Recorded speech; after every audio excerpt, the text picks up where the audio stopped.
nggak ada mutaba'ah, walaupun dia anaknya, walaupun dia darah dagingnya, tapi kalau nggak ngikutin bapaknya, apa artinya? Maka dari pembahasan seperti ini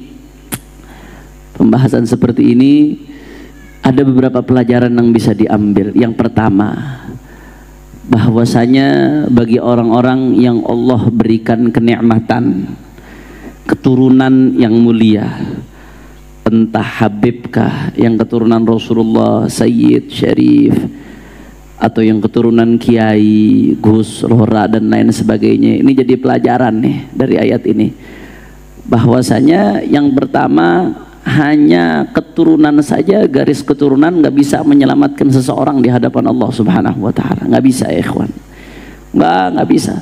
Kalau nggak dibahas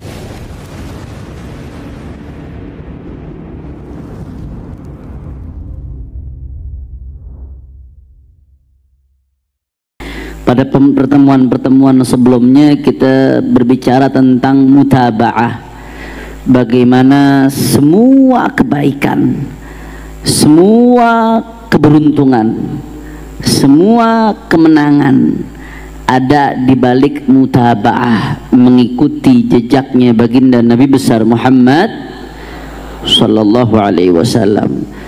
Siapa yang ingin bahagia, kuncinya ngikuti Rasulullah. Jalankan apa yang diperintahkan Rasulullah, jauhi apa yang dilarang Rasulullah, cinta terhadap apa yang dicintai oleh Rasulullah. Kok yang sholawat sedikit nih? Rasulullah sallallahu alaihi wasallam, dan benci apa yang dibenci oleh Rasulullah sallallahu alaihi wasallam. Al-hubbu fillah wal bughdhu fillah.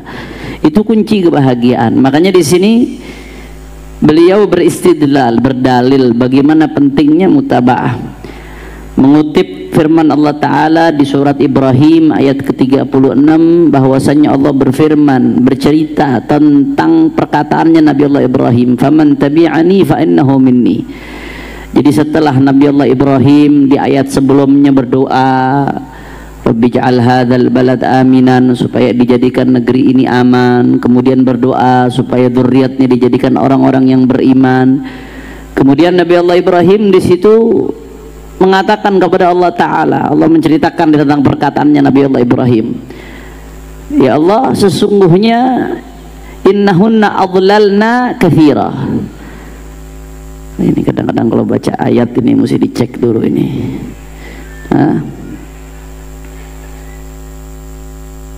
Sallu ala Nabi Muhammad.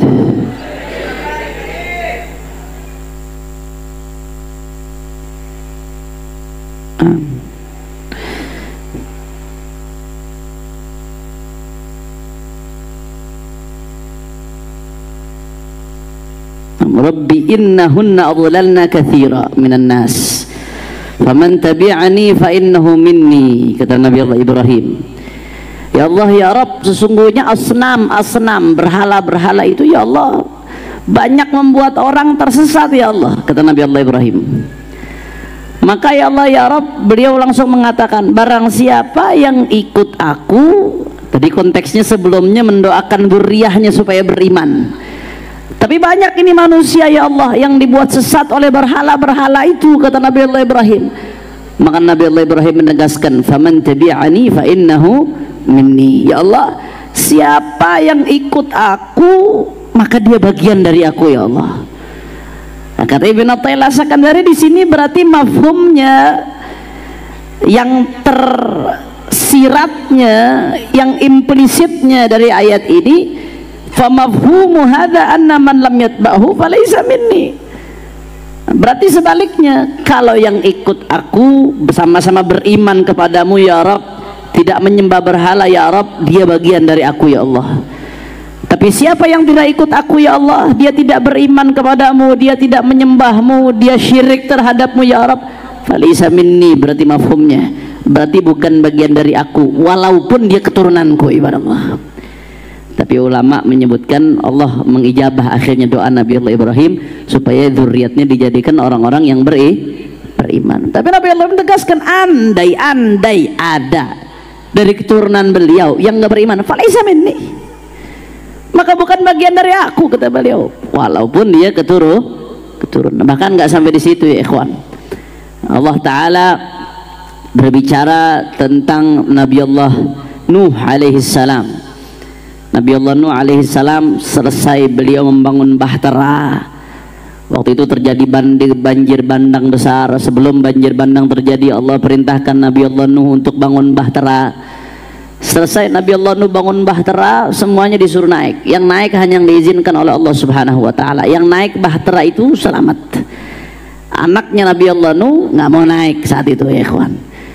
Akhirnya begitu terjadi banjir, anaknya belum naik, yang lain udah pada naik, diizinkan oleh Allah Subhanahu wa taala. Nabi Allah Nuh ngomong, "Ya Rabb, inna ibni min ahli." Ya Allah, anakku itu termasuk keluargaku ya Allah. Izinkan supaya naik juga ya Allah. Ini anaknya langsung, anaknya Nabi Allah Nuh alaihissalam. Bukan keturunan ke-10, ke-15, ke-20, enggak, anak Nabi Allah Nuh, salah satu rasulun min rusul, nabi minal anbiya. Anaknya Nabi Allah Nuh. Begitu mau naik, apa kata Allah Subhanahu wa taala? Qala ya Nuh innahu laysa min ahlik, innahu amalun ghairu salih. Wahai Nuh, dia bukan keluargamu wahai Nuh. Dia adalah amal ghairu salih, adalah amal yang tidak baik. Kenapa? Enggak ada mutaba'ah, walaupun dia anaknya, walaupun dia darah dagingnya, tapi kalau nggak ngikutin bapaknya, apa artinya? Maka dari pembahasan seperti ini ada beberapa pelajaran yang bisa diambil. Yang pertama, bahwasanya bagi orang-orang yang Allah berikan kenikmatan keturunan yang mulia, entah Habibkah yang keturunan Rasulullah, Sayyid, Syarif, atau yang keturunan Kiai, Gus, Lora dan lain sebagainya, ini jadi pelajaran nih dari ayat ini, bahwasanya yang pertama, hanya keturunan saja, garis keturunan nggak bisa menyelamatkan seseorang di hadapan Allah Subhanahu wa taala. Nggak bisa ya ikhwan, nggak bisa. Kalau nggak dibarengkan dengan mutaba'ah, nggak bisa. Makanya di dalam satu hadis disebutkan, man abta'a bihi amaluh lam yusri bihi nasabuh. Siapa yang amalnya lambat, nasabnya nggak membuat dia cepat. Artinya apa? Amal yang buruk nggak bisa mengangkat seseorang yang nasabnya baik. Bahkan justru berapa banyak orang yang nasabnya biasa-biasa saja, tapi amalnya baik, Allah angkat. Ada orang amalnya, nasabnya luar biasa, tapi amalnya buruk, dihinakan oleh Allah Subhanahu wa taala. Enggak, nasab nggak bisa jadi patokan. Kalau nasab itu bisa jadi patokan keselamatan seseorang di hadapan Allah Subhanahu wa taala, maka yang pertama selamat anaknya Nabi Allah Nuh ya ikhwan. Ini makanya salafun salih nih baca ayat ini nih, innahu ya Nuh innahu laysa min ahlik, innahu amalun ghairu salih. Wahai Nuh, itu bukan keluargamu, itu adalah amal yang tidak baik. Para salafun salih nih kalau baca ayat ini banyak yang nangis dari kalangan habaib. Enggak, mereka sama sekali enggak ada kesombongan karena nasab yang bersambung ke Rasulullah, enggak. Justru mereka ketika baca ayat ini banyak yang menangis. Nasab saya nggak bisa menyelamatkan saya di hadapan Allah kalau amal saya nggak baik. Ini anaknya Nabi, langsung anak kandungnya, bukan keturunan ke-10, ke-15, ke-20, ke-30. Salafun saleh kalau baca ayat ini mereka nangis, mereka takut nanti di yaumil qiyamah seperti anaknya Nabi Allah Nuh di hadapan Rasulullah sallallahu alaihi wasallam. Jadi ini pelajaran luar biasa ikhwan. Nasab seseorang tidak bisa menyelamatkan dia di hadapan Allah Subhanahu wa taala. Bahkan dalam ayat lain Allah Subhanahu wa taala berfirman ya, di ayat lain, walladzina amanu wattaba'athum dzurriyyatuhum biimanin alhaqna bihim dzurriyyatahum. Kata Allah taala, perhatikan baik-baik, walladzina amanu, mereka yang beriman, wattaba'athum dzurriyyatuhum biimanin, dan dzurriyahnya mengikuti mereka dalam hal iman. Artinya orang-orang saleh yang beriman, kemudian datang di kemudian hari dzurriyatnya yang juga mengikuti jejak leluhurnya yang beriman. Apa yang terjadi? Alhaqna bihim dzurriyyatahum. Nanti di akhirat dzurriyatnya Kalau memang kakeknya derajatnya tinggi, dzurriyyatnya derajatnya ditinggikan juga oleh Allah Subhanahu wa taala. Tapi syaratnya apa? Tadi di ayat ada syaratnya ittiba. Wattaba'athum dzurriyyatuhum biimanin. Hanya sekedar cucu saja nggak cukup, harus ittiba. Nggak ada gunanya tuh. Makanya di tafsir disebutkan, tafsir Ibn Jarir At-Tabari dan beberapa tafsir disebutkan bahwasanya maksud daripada ayat ini nanti di yaumil qiyamah orang-orang yang beriman dan anak cucunya pun ikut beriman, nanti ketika di yaumil qiyamah begitu dia lihat, ya Rabb, anak cucuku mana ya Allah, ya Rabb, kok nggak bareng sama aku ya Allah, ya Rabb. Akhirnya Allah Ta'ala lihat anak cucunya beriman atau enggak, anak cucunya ikut beriman, ngikutin jejak iman kakeknya, ngikutin jejak iman leluhurnya, itu anak cucunya diangkat juga derajatnya oleh Allah supaya kumpul sama leluhurnya, saudara. Ya Allah, mudah-mudahan kita dikumpulkan sama orang-orang soleh insyaallah. Nah ini la ilaha illallah. Tapi itu tadi ada catatan di ayat wattaba'athum dzurriyyatuhum biimanin. Syaratnya tetap ittiba. Nasab yang mulia tanpa ada ittiba nggak ada gunanya ya ikhwan. Makanya Ibn Athaillah mengatakan fal mutaba'ah taj'alu tabi' ka'annahu juz'un minal matbu' wa in kana ajnabiyan ka Salman liqauli Salman min ahlul bait. Sebaliknya tadi, kalau nasab yang mulia tapi nggak ngikutin jejak datuknya nggak ada gunanya.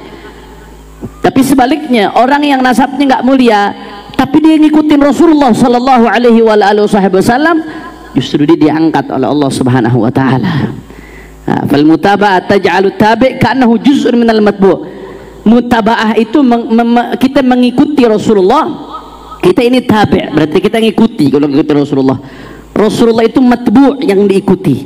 Nah ketika seseorang mengikuti Rasulullah, maka Allah menjadikan pengikut adalah juz'u minal matbu', seolah-olah bagian darah daging dari yang diikuti ya ikhwan. Itu baginda Nabi besar Muhammad sallallahu alaihi wasallam. La. Dulu salafun saleh nggak ada yang ngandelin nasab, nggak ada. Mereka beramal. Ya, bahkan andai kata nasab itu bisa ngangkat kita di hadapan Allah Subhanahu wa taala meskipun amalnya jelek, andai kata bisa, maka yang pertama selamat di yaumil qiyamah Abu Lahab. Abu Lahab pamannya Nabi. Andai kata nasab bisa menyelamatkan kita di hadapan Allah, yang pertama selamat Abu Lahab, pamannya Nabi. Tapi dia nggak ngikutin Nabi, nggak beriman sama Nabi, nggak ada gunanya kedekatan dia sama Rasulullah sallallahu alaihi wasallam. Allah. Makanya justru sebaliknya yang kedua, justru seseorang yang bernasab mulia itu seperti para habaib, para gus, cucunya kiai-kiai ini, justru itu menjadi pecutan bagi dia. Kalau dia berbuat jelek, bagaimana mungkin engkau berbuat jelek sedangkan kakek-kakekmu orang baik? Ada seorang ahlul bait yang berpesan ke anaknya, kalau nggak salah Imam Ja'far Shadiq atau Muhammad Al-Baqir, pesan ke anaknya, ya waladi al-jahlu ghabih bi wabak agbah. Wahai anakku, ilmu itu indah betul, tapi kalau ilmu itu ada padaku dan padamu yang nasabnya bagus akan lebih indah lagi. Sebaliknya, ya waladi al-jahlu ghabih, wahai anakku, ini ahlul bait nih, kejelekan itu buruk, kebodohan itu buruk, jelek, kebodohan buruk, jelek, tapi bi wabak agbah. Tapi kalau kamu bodoh, aku bodoh, ketika kebodohan ada padaku dan padamu yang nasabnya bagus ini akan jadi lebih jelek lagi. Orang yang nasabnya biasa bodoh jelek, tapi kalau ada orang nasabnya bagus, cucu Rasulullah, bodoh, nggak ngerti ilmu kakeknya, padahal kakekmu orang alim bin orang alim bin orang alim bin orang alim sampai ke Rasulullah sallallahu alaihi wasallam. Orang wali bin wali bin wali bin wali sampai Rasulullah sallallahu alaihi wasallam. Orang saleh bin orang saleh bin orang saleh sampai Rasulullah sallallahu alaihi wasallam. Tapi kok kamunya begini? Maka lebih jelek dari yang lain, ikhwan. Kejelekan kalau ada padaku dan padamu yang nasabnya bagus akan menjadi lebih jelek. Makanya Imam Al-Haddad itu mengajarkan apa? Thumma la taghtarra bin nasabi la wala tagna' bika ana abi. Ini nasihat buat siapapun yang punya nasab baik, siapapun. La taghtarra bin nasabi. Jangan pernah kau taghtarra bin nasabi, tertipu dengan nasabmu. Kalau ada yang mengatakan, wah cucunya Nabi nggak bakal masuk neraka, kata siapa? Rasulullah ngomong ke Sayyidatuna Fatimah, wahai Fatimah, lau anna Fatimah binta Muhammadin saragat laqata'tu yadaha. Andai kata Fatimah binti Muhammad mencuri, jangankan orang lain, Fatimah nggak mungkin mencuri, Sayyidatuna Fatimah nggak mungkin mencuri, hasya wa kallah. Tapi beliau ngasih perumpamaan yang paling tinggi, andai kata Fatimah binti Muhammad mencuri, aku potong tangannya, kata Rasulullah sallallahu alaihi wasallam. Apalagi yang lain, apalagi yang lain. Makanya kata Imam Haddad, la taghtarra bin nasabi, jangan tertipu dengan nasab. La wala tagna' bikana abi, jangan merasa cukup, ini loh ayahku, ini loh kakekku, ini loh mbahku, ini loh guruku, termasuk. Karena murid itu adalah anak ideologis. Kalau guru, kalau anak langsung nih bin, itu anak biologis. Ada Said Fagih, anak biologis Habib Rifki. Tapi murid itu anak ideologis, ikhwan. Termasuk ngebangga-banggain guru, tapi nggak bisa ngikutin jejak gurunya. Apa artinya? Dia bernasab secara ilmu ke gurunya, tapi nggak bisa ngikutin jejak gurunya. Apa artinya ya, ikhwan? Fakama annal mutaba'ata tuthbitul ittisal, fakadzalika adamuha yuthbitul infisal, kata Ibn Athaillah.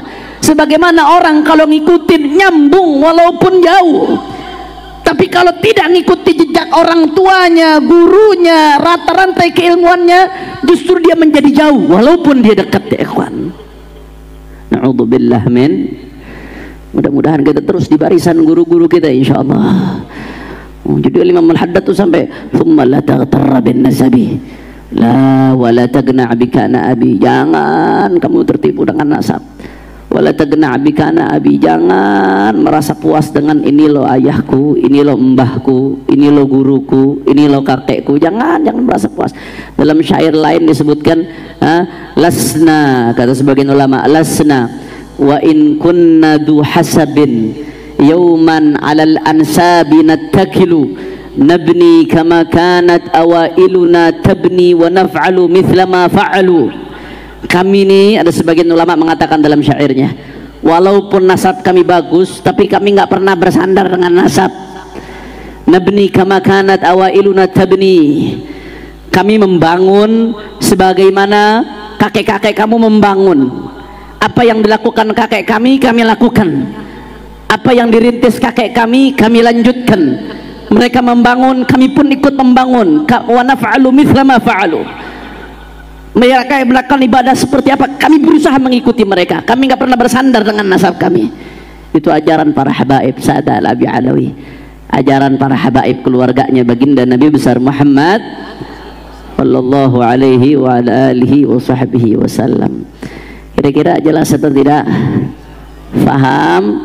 Nah, jadi habaib ini Sa'ad al-Abi Alawi, kita diajarkan dari kecil haram membangga-banggakan nasab itu haram. Tahu identitas harus. La targhabu an abaikum, kata Rasulullah, jangan kalian benci dengan ayah-ayah kalian. Seorang sayyid, seorang Sa'ad al-Abi Alawi harus tahu siapa kakeknya. Cucu-cucu para kiai harus tahu siapa kakeknya, supaya dia termotivasi untuk mengikuti jejak kakeknya. Supaya kalau dia mau maksiat mikir, jangan-jangan saya orang pertama di garis keturunan saya yang melakukan maksiat ini. Bagaimana nanti saya menghadap Allah Subhanahu wa taala? Tahu identitasnya harus. La targhabu an abaikum. Tapi membanggakan identitasnya la. Enggak, kita enggak diajarkan seperti itu ya, ikhwan. Bahkan saya masih ingat, saya dari kecil, saya tahu dari lahir, saya tahu saya Al-Attas itu tahu. Tapi saya nggak tahu apa artinya Al-Attas itu nyambung ke siapa, saya nggak tahu. Saya tahu pas sudah mondok. Kenapa? Karena orang tua kita nggak mau ngajarin. Dari kecil terbiasa membanggakan nasabnya, membanggakan la hasya wa kallah. Bangun seperti kakek-kakekmu membangun, bersungguh-sungguh seperti kakek-kakekmu bersungguh-sungguh.